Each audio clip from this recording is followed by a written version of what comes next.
Hello, everybody. Welcome into Sports by GSMC Podcast Network. Today is Monday, September 9th, and oh boy, did we just have a crazy weekend of sports. Football, from college football to the NFL, was wild. We are going to break down the winners and the losers from both of the first 2 days on the first full weekend of football. We'll also do a little bit of a preview for Monday Night Football as Aaron Rodgers takes his New York Jets into Santa Clara to take on Brock Purdy and the San Francisco 49ers. But before we get into any of that, remember, if you would like to be an even bigger part of the show than you already are, all you need to do is go to gsmcpodcast.net. Leave a tip or donation with a message in it. That message should pop up on the bottom of the screen for you, me, and everybody else around the world to see. Or if you are on YouTube, you can use that super chat feature to do the exact same thing. If you have a burning question about sports, anything at all that you would like to ask, go ahead and throw that in the comments, throw it in the chat. I will get to it as soon as I possibly can. I appreciate everybody so much for spending your Monday afternoon talking some sports with me.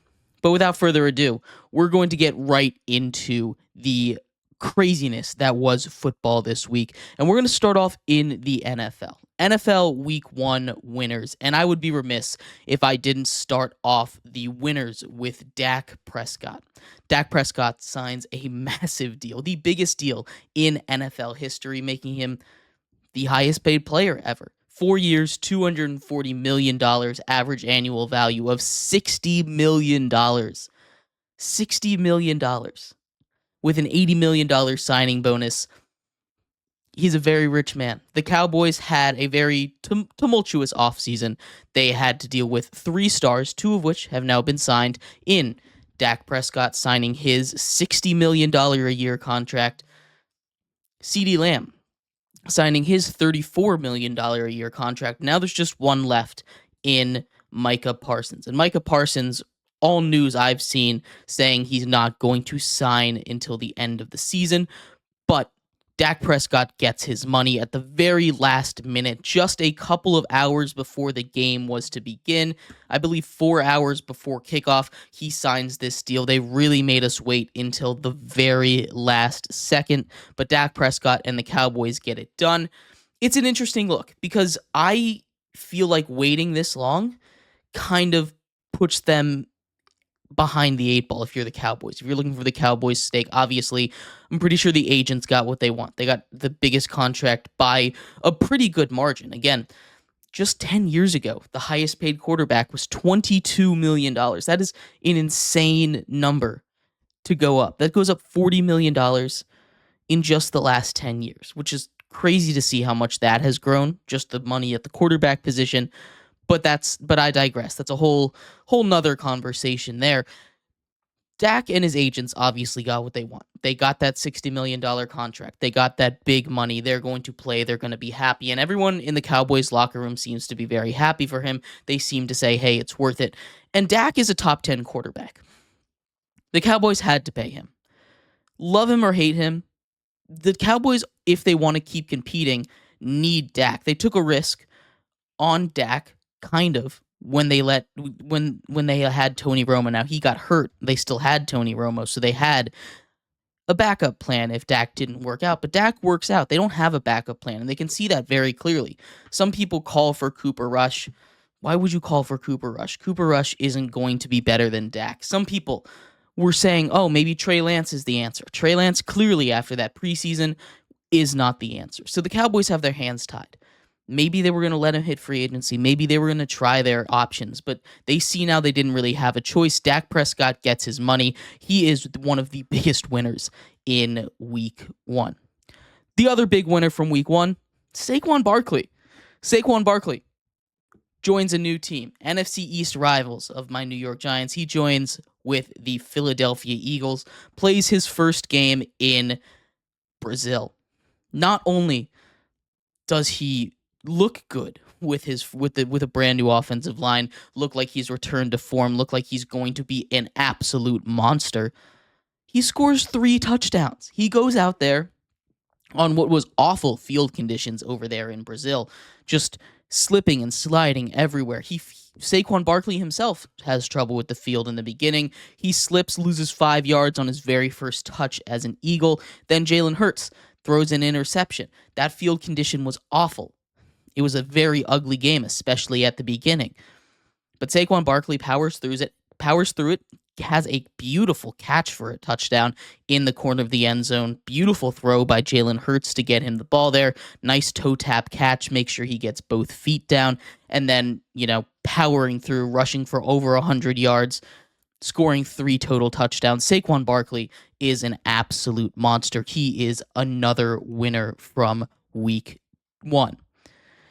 Again, we can go through the rest of this real quick, but a whole team I want to shout out. The New England Patriots are a winner from week 1. The New England Patriots came in with expectations of being quite possibly and realistically the worst team in the entire NFL. The Patriots have arguably the worst offensive line. They don't have a big name on defense. Their quarterback situation is a mess with, the discussion of whether or not you start a rookie, whether you start Jacoby Brissett as your journeyman, as your stopgap, to let your rookie not get completely beat up by the defenses you're going to play in the first half of the season, which are brutal. And now the Bengals played awful, and we'll get to them in our losers section, which is coming up next. But the Patriots get a win. They have a nice gritty win, nice team win. They come together and prove everybody wrong. They looked really, really good. Very happy for the Patriots to go out and get a win in probably the biggest upset of the entire season. The next winner coming up is the Tennessee Titans defense. And I know it's going to sound a little weird to put the Titans on this list after their loss. Really, the whole defense from the Chicago-Tennessee game were winners. And it's not going to be the offense. It's not going to be Caleb Williams.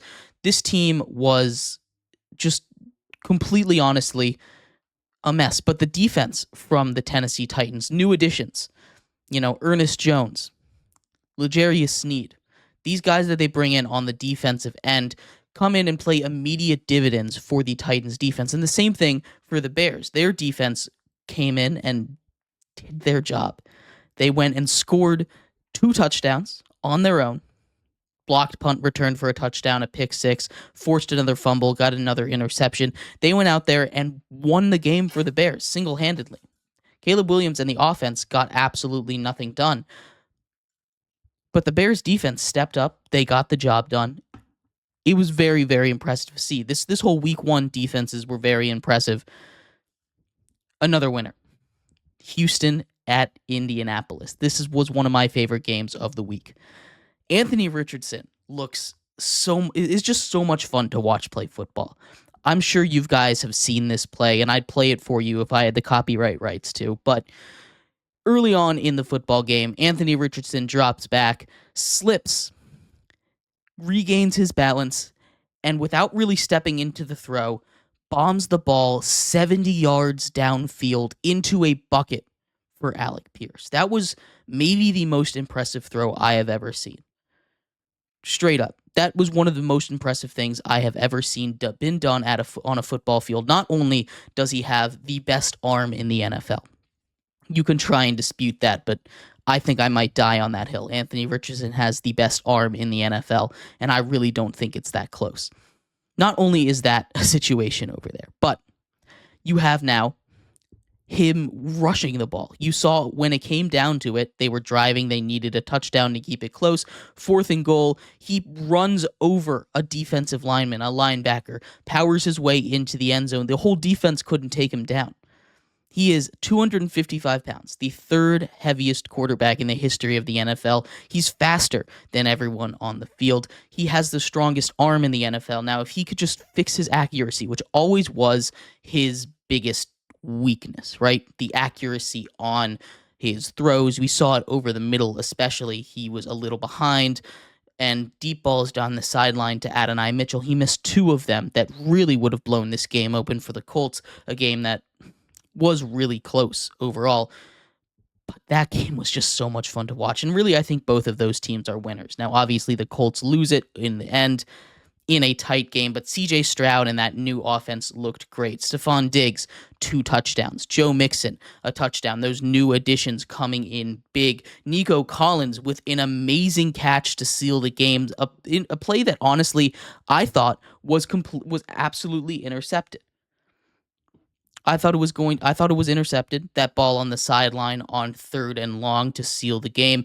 Nico Collins gets his whole leg down, shin, thigh, knee, toe, everything. Keeps him in bounds. What a play to end the game. CJ Stroud looked awesome. He also had one of those what are you doing plays that works out, throwing across the middle to Nico Collins, into double coverage to Nico Collins, on his knee on 4th down to convert. I mean, that's just not normal what happened in that game in Indianapolis. That was probably my favorite game of the entire week. It was really crazy to see. And going back to Dallas, just their whole team was a win. Dak Prescott obviously got his contract. Zeke looked like he was returning to form, which was not on my bingo card for 2024. Now, both offenses in this game struggled, and we'll get to the Browns in a little bit. But this Dallas team looked like it had new energy, and maybe that's just because they were playing the Browns, and the Browns are a team that looks like they have no energy. So that kind of dichotomy between the two can really make it look like more on one side, and I don't want to overreact to week 1. But the Cowboys could be really good. The Cowboys could be good this year if their defense continues to play like that. 2 more winners I want to get onto before we move on to the next segment. J.K. Dobbins, how about that? Coming back after missing multiple years. For the last couple seasons, he continues to be out due to injury. He comes back, rushes 10 times for 130 yards and a touchdown in a new Jim Harbaugh system, going from one Harbaugh to the other. He looks really good. He is ready to go. And this is going to be an offense that is going to run the ball a lot. They went out and they got offensive line talent. They said, screw the receivers. We're running the ball. And that's what they did. They ran it down their throats, much like the Lions did with David Montgomery, in that overtime period to end the game against the Rams. Those two teams just played hard-nosed football, and I know I talk about this all the time, the ebbs and the flows in sports, especially back when we were talking hockey. Goal scoring, goalies, you go up and down for which one is more dominant. We were just in a huge upswing for quarterbacks. I mentioned that stat that, the highest paid quarterback has gone up $40 million in the last 10 years, right? Ridiculous. I also, looking at week 1, we look at passing leaders. This was the least amount of passing yards, the least amount of points, the least amount of passing touchdowns. We're seeing defenses start to catch up. We're seeing teams that are going to old-fashioned, the Lions, running the ball down teams' throats. What are they doing to stop it? The Lions have dominated this last season plus with that run game. Derrick Henry has been able to do his thing. You see the Ravens, again, dominating in the run. They can still pass, and you need to be able to have that passing attack. But are we starting to see a little bit more of that push back to the other side of running the ball? Is that going to be there? And I know passing is never going to go away because it's so much quicker if you can throw the ball 40 yards. You have to get it through less people. But we're starting to see an incorporation of the run game more, and maybe we're going to start to see running backs get higher priority again. In that ebb and flow right now, I think we're starting to reach a high point for passing and wide receivers, and we're going to start to head back towards the running backs, at least for a little bit, because defenses are evolving. But anyway, let me know who your biggest winner was from this week in the NFL. I'm sure I missed some stuff. There was so much craziness going on this week. We're going to take a quick break here. When we come back, we're going to take a look at the losers from week 1 in the NFL, including the Miami-Dade Police Department, the Denver Broncos, the Cleveland Browns, and much more. So stick around for that. We'll be right back here on Sports by GSMC Podcast Network.